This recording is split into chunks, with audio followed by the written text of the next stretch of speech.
Hello, critter protectors. Mr. Jim here, and welcome to Kids Animal Stories, a place where there's always a mystery and adventure around every single corner. If you love critters of all shapes and sizes, I need you on our Critter Protector team. Join our adventure as we learn about critters from around the world and in our backyards. Well, my friends, are you ready for today's adventure? Me too! Let's go!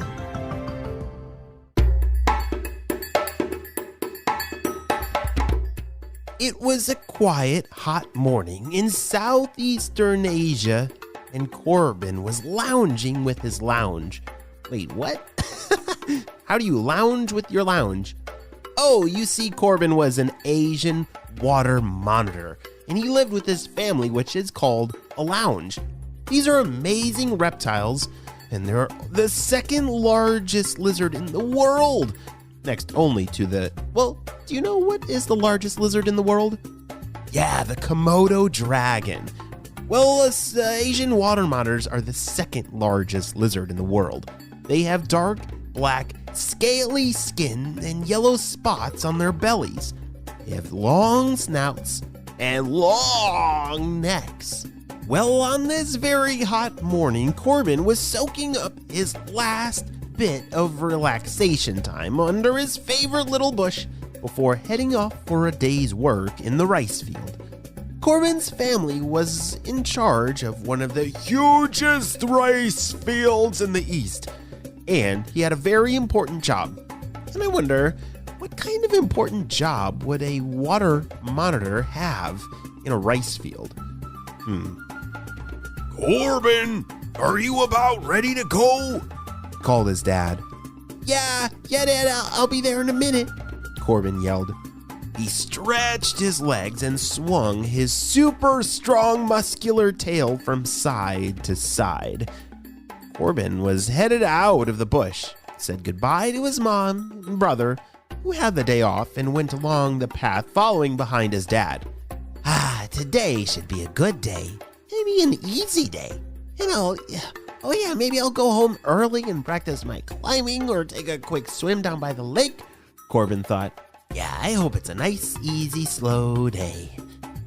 Monitors like Corbyn are excellent climbers and amazing swimmers. They can climb trees to escape predators or just find a place to relax. And they're also amazing swimmers and even use their raised fin on their tails to steer quickly through the water.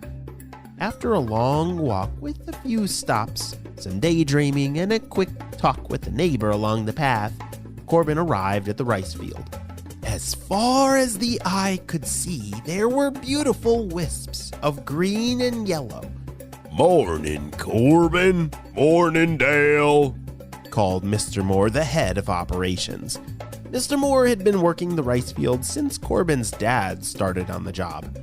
Hey, good morning, Mr. Moore, called Corbyn. Where should I go today? Let me see here. Looks like we have a lot on the south end of the field. Yeah, head over there. I'm sure they'll need all hands on deck. Corbyn headed towards the south side of the field. He wasn't sure exactly what to expect, but a lot of work usually meant a lot of heavy work. As he approached the crew, it was pure chaos. Malachi! There's a bunch over here. Oh, Corbyn, come over here and head out with these guys, called Everett.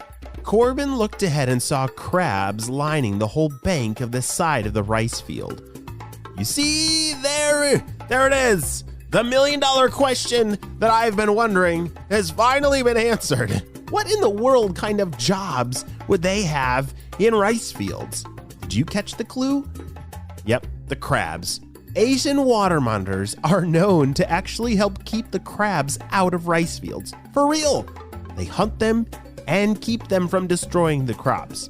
It's a lot of hard work, but somebody has to do it or else all the rice fields will be destroyed by the crabs. Corbyn has a very special job in these fields, and he's in for a very busy day. For hours and hours, Corbyn hunted with his crew.